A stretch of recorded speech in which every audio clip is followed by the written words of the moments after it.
Assalamualaikum warahmatullahi wabarakatuh. Alhamdulillah, bertemu lagi bersama kami Mukhtalifun Alwan.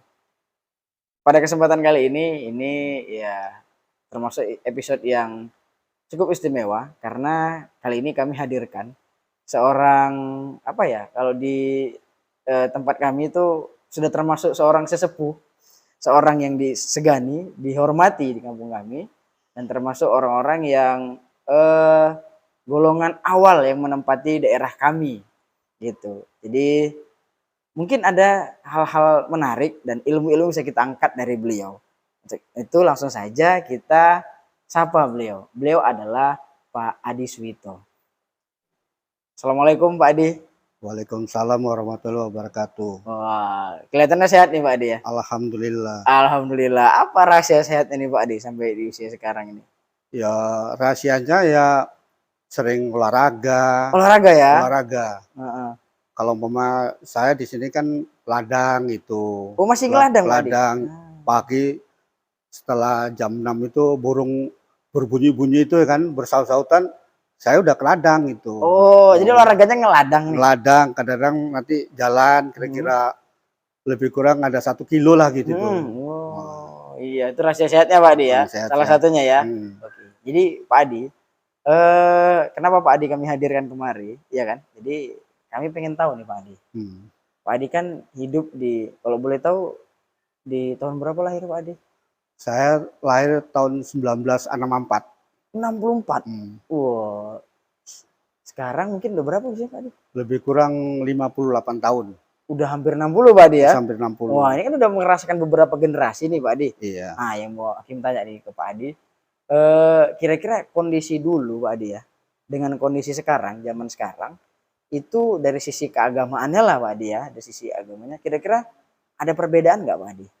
Betulnya perbedaannya ya, betulnya kalau sekarang sama dulu beda betul. Beda Pak Adi? Beda. Bedanya di mana Pak Adi? Ya beda lah ya kan. Kalau dulu kan masjid ataupun musola, kalau kalau bulan puasa itu rame gitu. Bulan puasa. Rame. Bedanya apa dengan masjid di bulan puasa zaman sekarang Pak Adi? Kalau zaman sekarang kan kadang-kadang kan setelah sholat taraweh terus sunyi gitu. Oh sepi. Sepi kalau dulu enggak. Biarpun dia pakai lampu pertoma itu kan lampu-lampu dulu pertoma. belum masuk listrik ya Pak Adi ya? Belum masuk. Masih gelap ya? Masih gelap. Tapi ramean dulu. Ramean dulu gitu. Kalau umpama orangnya betulnya ramean dulu daripada sekarang itu. Di masjidnya? Di masjidnya gitu. Padahal kalau cerita rame rumah, ramean sekarang ya Pak Adi? Ramean sekarang. Tapi justru masjidnya lebih terasa sepi? Lebih sepi gitu. Oh terbalik ya Pak Adi? Terbalik. Oh gitu. Jadi kalau dulu Ramadan lah khususnya Pak Adi, di masjid musola itu rame terus, rame hidup terus. Gitu, hidup. Padahal lampu belum ada ya? Lampu belum ada, lampu itulah, lampu sentir ya? Sentir. Kalau yang apa ya, lampu strongking lah itu dong. Apa itu Pak Adi? Lampu pertama. Oh namanya gitu, strongking yang gitu. Kalau pagi hidungnya udah hitam-hitam gitu ya. Tapi rame ya Pak Adi? Rame. Kalau di luar, kalau di luar dari Ramadan Pak Adi, gimana kondisinya Pak Adi? Kalau di luar hari-hari biasa gitu kan?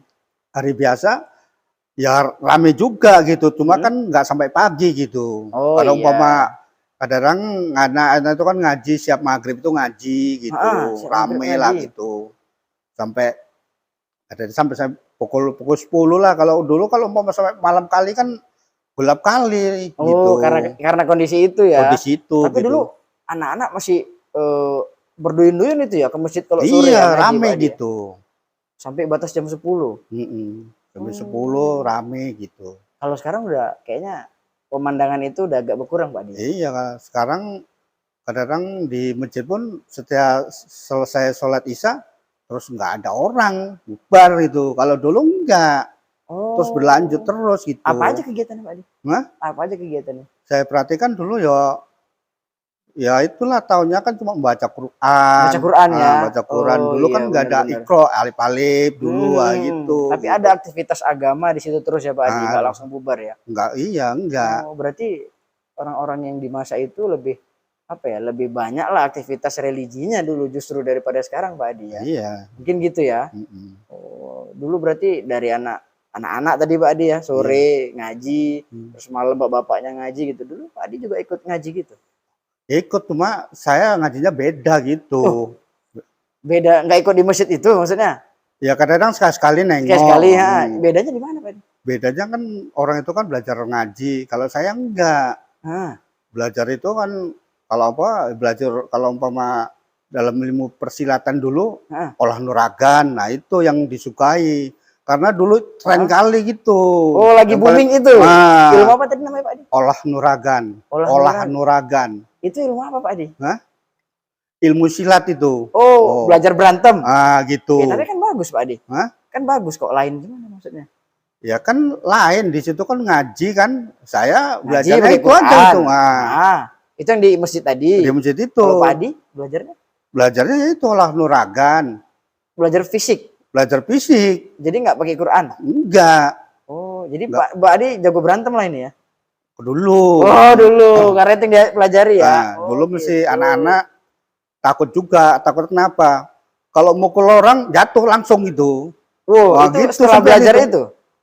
Enggak, sebelum belajar. Oh, berarti udah punya bakat ya? Udah banyak punya bakat. Oh, gitu. Jadi mukul orang terus langsung jatuh gitu. Terus dipelajari lagi, dipelajari lagi gitu. Oh, justru belajar fisik, Pak Adi. Iya, bagus itu Pak Adi. Ya macam olahraga juga itu. Jadi kok lainnya tadi maksudnya lain gimana nih? Lainnya kan ya di situ kan kalau ngaji kan nanti apanya ke Allah ya kan. Ini kan enggak cuma hanya untuk duniawi aja gitu. Oh, maksudnya ilmu agamanya nggak dapet? Nggak dapet. Oh, gitu. Kalau belajar agamanya secara khusus, pernah dulu mudanya Pak Adi? Belajar ngaji-ngaji gitu? Ngaji. Ya, cuma ngaji-ngaji gitu, cuma nggak pernah masuk. Maksudnya nggak pernah, ilmunya nggak pernah masuk? Nggak pernah masuk. Kenapa gitu. Itu, Pak Adi? Nggak tahu. Entah bakatnya nggak tahu loh. Tapi kalau di bidang olahraga cepat gitu. Cepet daripada ya? Ngaji gitu dulu. Kalau ilmu yang dipelajari tadi ada dikaitkan tentang agama juga nggak Pak Adi? Yang Bapak ada apa tadi Pak Adi? Olah nuragan. Nah, ada dikaitkan dengan agama nggak, dengan Allah gitu-gitu ada nggak kira-kira? Itu dikaitkan dengan Allah, dibilang kan ada juga, cuma hanya sedikit kali gitu. Sedikit gitu. Jadi lebih kepada kekuatan diri. Kekuatan diri gitu. Untuk berantem dan lain sebagainya. Itu hasilnya orang-orang yang belajar itu jadi apa Pak Adi? Jadi punya apa gitu, punya sesuatu apa gitu? Lah kalau sesuatu, kalau umpama dalam diri kita, kalau kita kemana-mana nggak takut. Oh, dia takut. Pede gitu. Pede karena punya kekuatan tadi kekuatan ya? Itu. Oh, gitu. Kalau umpama dibilang kekuatan spiritual apa gitu. Spiritual itu gitu. Tapi fisik tadi? Iya, bisa masuk ke situ nanti gitu. Oh, bisa gitu. Gitu. Jadi ngerasa kuat apa memang betul-betul kuat Pak Adi? Ya merasa kuat ya udah diuji udah gitu. Diuji gimana cara ngujinya Pak Adi? Gimana cara ngujinya? Diuji kalau umpama kita pergi kadang-kadang itu ada orang mukul gitu kan. Tapi nggak bisa kena gitu. Ngelak berarti? Ngelak enggak. Tapi nggak kena gitu? Tapi nggak bisa kena gitu. Oh, mungkin kalau sekarang mungkin sama nggak dengan ilmu-ilmu kebal itu Pak Adi? Ilmu kebal beda lagi. Oh, beda lagi. Beda lagi. Tapi itu kuatkan diri Pak Adi. Iya betul, beda. Ilmu kebal beda lagi. Kalau dulu yang Pak Adi rasakan apa di diri Pak Adi waktu belajar itu? Yang saya rasakan ya dibilangkan bangga diri lah. Oh. Diri kita bangga. Bisa gini, bisa gitu. Mengandalkan kekuatan diri itu tadi ya. Diri kita itu gitu. Kawan-kawan juga gitu Pak Adi? Ya iya, sebagian kadang-kadang kalau umpama muridnya 10, kadang-kadang yang bisa cuma 2 orang, 1 orang itu. Yang jadi ya? Yang jadi. Nggak bisa semua ya? Enggak. Pak Adi termasuk yang jadi? Ya, saya yang jadi gitu. Oh gitu. Jadi kuat ya Pak Adi ya? Iya, jadi macam super jadinya. Kalau umpama ini punya kekuatan super gitu? Iya, jadi. Contohnya apa Pak Adi kekuatan supernya itu? Saya dulu ya memang kuat super gitu jadinya. Jadi merasa betul-betul punya kekuatan super gitu Pak? Iya, jadi bisa transfer sama orang lain gitu. Loh, bukan cuma punya kekuatan super, tapi juga bisa transfer kekuatan itu ke orang lain? Bisa gitu. Oh, misalnya Pak Adi nih, transfer ke Hakim juga jadi kuat gitu? Iya, jadi kuat gitu. Oh, punya.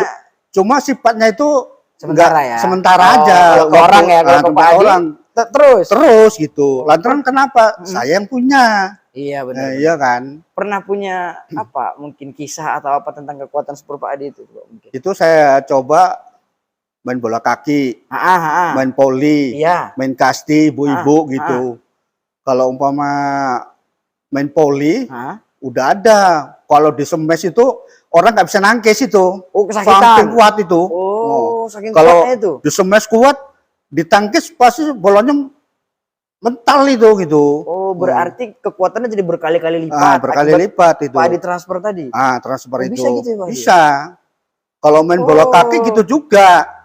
Ya kan. Kalau orang itu lari, nggak ada terasa capek pun nggak ada itu. Enjoy kuat, staminanya gitu. Luar biasa. Luar biasa itu. Terus jadi mungkin tendangannya jadi kuat gitu. Tendangannya kuat. Sampai seolah-olah kipernya itu ditendang sama yang main itu.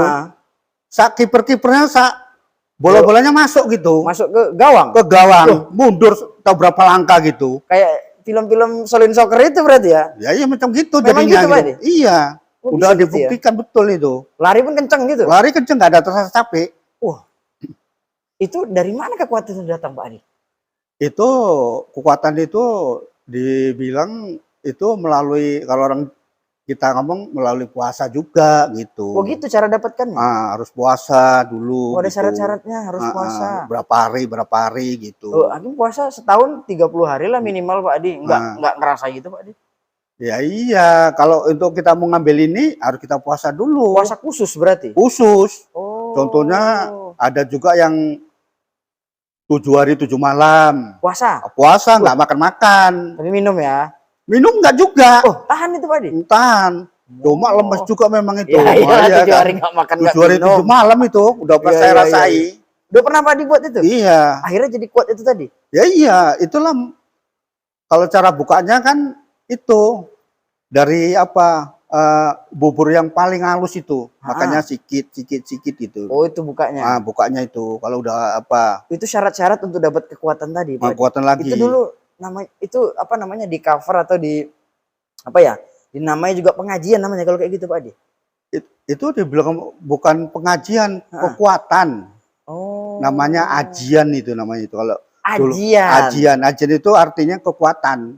Oh, bukan pengajian ya? Bukan. Ajian sama kajian lain. Beda ya? Beda. Kalau ajian kekuatan. Oh gitu. Ada juga yang pernah saya makan cuma daun tok, daun-daunan aja. Iya. Selama lebih kurang 14 hari. 14 hari makan daun? Daun, bukan daun pisang, bukan. Sayuran, daun ubi, daun apa, yang ngandung yang berwarna hijau. Nah itu. Supaya dapat apa Pak Adi? Itulah kekuatan. Kalau lari itu nggak ada capeknya gitu. Oh, dia cocok jadi maling tuh Pak Adi. Berarti maling banyak aplikasikan itu kayaknya ya? Ya nggak juga lah. Oh nggak juga ya, tergantung niat ya Pak Adi? Iya. Oh gitu. Kalau sekarang banyak itu Pak Adi. Kalau saya sendiri dulu, saya lari 100 meter, masih SMA dulu, bisa sekitar 10 detik bisa. Gitu. Akibat tadi syarat-syarat itu Pak Adi? Ya, udah gitu kalau kita lari agak jarak jauh, 1 kilometer 2 menit. Nah, itu dulu. Itulah kekuatan super itu bisa transfer sama orang lain. Tapi gitu. Sementara ya? Sementara kalau untuk perlu aja ya? gitu. Oh gitu. Kalau punya kekuatan itu, kekuatan berkali lipat, staminanya kuat, larinya kenceng. Kalau gitu mau juga lagi Mbak Adi. Bisa ditransfer sekarang Pak Adi? Sekarang ya udah nggak bisa lah. Udah nggak bisa sekarang? Loh kenapa nggak bisa Pak Adi? Karena saya dulu kan memang semua kekuatan semua ada gitu. Sempet itu parang itu dipegang ini bisa jadi air, udah ada, bisa. Itu Pak Adi ngerasain nggak? Tapi Pak Adi orang lain. Bisa gitu ya? Bisa gitu. Itulah kekuatan super itu. Kalau sekarang udah nggak bisa lagi Pak Adi ya? Udah nggak bisa. Kenapa Pak Adi nggak bisa lagi? Kalau dulu saya mempunyai kekuatan super macam gitu, karena saya itu kalau umpama sholat pun jadi malas gitu. Sholat bisa jadi malas. Kenapa malas Pak Adi? Tapi Itu fisiknya kuat. memang fisiknya kuat. Itulah pengaruh dalam ilmu yang saya pelajari itu Efek gitu. sampingnya justru jadi malas ibadah. Malas, iya malas ke agama, terakhirnya jauh dari Allah gitu. Walaupun kuat, punya kekuatan super tadi bahasa Pak Adi, jadi jauh dari Allah. Iya, jauh dari Allah. Itu yang buat Pak Adi berhenti gitu? Iya. Itulah saya tobatnya tahun 1995 lah gitu. 95, oh masih 3 tahun tuh Pak Adi. Tahun 95 itu saya tobatnya itu. Itulah diajak kawan lah itu untuk ngaji lah gitu. Ngaji Quran gitu. Ngaji Quran, 95. Selama ini kan saya kan ngaji nggak pernah. Waktu masih itu ya, ngapain kekuatan itu ya? Kekuatan itu ngaji nggak pernah gitu. Karena dulu kan segala bidang saya kuasai semua. Yo main judi pun kalau kita tetap menang pun bisa gitu. Pakai ilmu tadi? Iya. Betul-betul super nih. Itu. Kalau contohnya kalau umpama itu kan kalau mau paraya kan banyak orang main judi gitu ya kan. Datang ke rumah supaya terus menang. Menang, nggak pernah kalah. Kenapa? Nanti jam sekian saya tahu itu bahwasanya harus pindah ini. Sampai pagi tetap menang terus itu, nggak pernah kalah. Dari Pak Adi tadi informasinya. Iya, berarti sering didatangi orang Pak Adi dulu. Iya, didatangi orang dulu. Berarti dari dulu disegani Pak Adi nih ya? Ya dibilangnya disegani. Ada juga dulu ada orang pintar juga lah itu. Kok jangan melawan itu sama si Polan. Namaku sebetulnya itu. Sedangkan aku aja nggak sanggup, apalagi klien katanya itu. Sempat gitu dulu. Pernah dengar gitu. Betul-betul disegani namanya. Betulnya saya biasa-biasa aja gitu. Iya, tapi karena ilmu tadi ya Pak Adi ya. Karena orang anggapnya, oh ini hebat ini. Tapi itu kan dulu Pak Adi ya. Iya dulu. Kalau sekarang masih disegani Pak Adi. Iya kan? Karena sekarang udah nggak gitu lagi Pak Adi ya. Gitu. Iya. Tadi udah mulai ngaji Quran tadi Pak Adi ya. Udah mulai ngaji Quran lah gitu. Oh, jadi itu udah betul-betul hilang Pak Adi. Kekuatan itu tadi. Udah betul-betul hilang. Kekuatan itu hilang karena itulah ada yang bimbing gitu. Karena ngaji tadi pelan-pelan tergerus dia gitu. Tergerus pelan-pelan ngaji itu. Udah gitu itulah saya memang nggak dikasih keterangan bahwasanya nanti kalau gini enggak. Dengan inisiatif sendiri saya itu sholat malam dulu, sholat malam selama 3 tahun nggak pernah berhenti gitu. Nah, di situ itu pelan-pelan dia hilang ya, gitu. Iya, jadi caranya harus gitu, saya gitu dalam diri kita gitu kan yang katanya super itu, cara ngilangkan gitu saya. Hilang sendiri itu Pak Adi? Hilang. Itu selama 40 hari, selama ngaji itu diganggu dia terus itu, rupanya itu. Dianya siapa Pak Adi? Korin. Di dalam Quran pun ada juga korin gitu. Korin. Oh, dia yang ganggu, maksudnya supaya nggak fokus ngaji gitu? Ya nggak, iya. Ngapain ngaji ataupun sholat Quran gitu? Udah super. Apa aja bisa gitu. Oh, itu bisikan-bisikannya? Iya gitu. Diganggu juga berarti ya? Iya diganggu gitu. Caranya kan ini hanya duniawi aja gitu. Oke. Seru nih pembicaraan nih Pak Adi. Kalau ini Pak Adi, kalau itu kan tadi bicara kekuatan fisik. Kalau untuk yang supranatural, yang mistis tuh belajar juga nggak Pak Adi? Belajar. Nanti Pak Adi, tahan Pak Adi. Mungkin pembahasan ini kita bahas di video berikutnya Pak Adi ya. Gitu ya, boleh ya? Boleh. Nah, berarti kan tadi belajar juga ya? Belajar. Kayak mana itu dan lain sebagainya, nanti kita bahas di video berikutnya boleh Pak Adi ya? Boleh. Nah, nanti pun juga, kayaknya ini seru nih Pak Adi. Kita ketemukan dengan Ustadz Hero atau dai-dai yang lain. Kita bahas dari sisi sisi keagamaan tentang fenomena Pak Adi tadi. Boleh Pak Adi ya? Boleh. Boleh, oke. Jadi karena waktu terbatas Pak Adi, jadi seperti biasa di akhir video, mungkin ada pesan-pesan yang mau Pak Adi sampaikan ke yang nonton. Silakan Pak Adi. Assalamualaikum warahmatullahi wabarakatuh. Kepada teman-teman Awad Widin yang dirahmati Allah, marilah kita kembali ke Allah, ke rezeki Allah, untuk menuju kebenaran dan jalan yang lurus. Semua kekuatan itu sebetulnya ya dari Allah semua. Jadi kita kembalilah ke Allah gitu. Udah gitu aja lah. Ya itu tadi pesan dari Pak Adi ya, singkat padat. Dari peristiwa beliau kita pahami bahwa kekuatan yang didapat itu sejatinya bukan hal atau tujuan hidup kita, tapi sadarilah bahwa kekuatan itu sebenarnya adalah milik Allah. Maka yang harus kita lakukan adalah dekati Allahnya melalui ngaji tadi kalau kata Pak Adi, lebih banyak beribadah, membaca Quran dan lain sebagainya. Selesai video kita kali ini, tadi perbincangan yang cukup menarik dengan Pak Adi, seorang yang dihormati, sesepuh di tempat kami. Alhamdulillah mungkin ada yang bisa kita ambil hikmah dan pelajaran dari peristiwa atau obrolan kami tadi. Kolom komentar kami masih terbuka untuk Ikhwan wal Akhwat yang mau bertanya ataupun request kira-kira nanti ke depan kita bakal bahas apa. Begitu. Sekian video kali ini. Binasri minallah wa tungqarib. Assalamualaikum warahmatullahi wabarakatuh.